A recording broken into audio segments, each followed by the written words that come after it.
ছদ্মবেশী সাধু বাবা সেজে লাবণ্যকে মেরে ফেলতে চাইল রুডি। হ্যাঁ, অনুরাগের ছোঁয়ার আজকের পর্বে আমরা এটাই দেখতে পাব। নিজেদের দোষ ঢাকতে লাবণ্যকে কিডন্যাপ করে রুডি, কিন্তু এর সমস্ত দোষ এসে পড়ে দীপার উপরে। কিন্তু দীপা সবাইকে বারবার বলতে থাকে, আমি লাবণ্যকে আমার সাথে নিইনি। বাড়ির সবাই তখন লাবণ্যকে খুঁজতে বেরিয়ে পড়ে, কিন্তু তারা লাবণ্যকে কোথাও খুঁজে পাচ্ছিল না। খুঁজতে খুঁজতে তারা রুডির কাছে এসে পড়ে।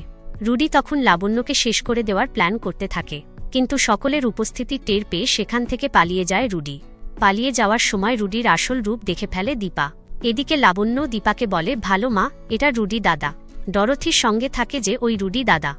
দীপা তখন লাবণ্যকে নিয়ে বাড়িতে আসে। বাড়িতে এলে প্রবীর দীপাকে অনেক বেশি বকতে থাকে। তখনই দীপা বলে, বাবা, আপনি আমাকে ভুল বুঝছেন। এসবের পিছনে রুডি লাবণ্যকে কিডন্যাপ করেছে, সেখান থেকে আমি ওকে নিয়ে এসেছি। দীপার কথা শুনে সোনা অনেক বেশি ক্ষেপে যায়। সোনা বলে, মা তুমি থামো তো, সেই কবে থেকে একই কথা বলে আসছ। তুমি নিজেই তো রুডিকে মেরে ফেলেছ। এ কথা বলে সোনা দীপাকে মারতে আসে। এদিকে চারু তখন ডরথিকে ডাকতে থাকে, আর এতেই কিছু সময় পরে ডরথি বেরিয়ে আসে।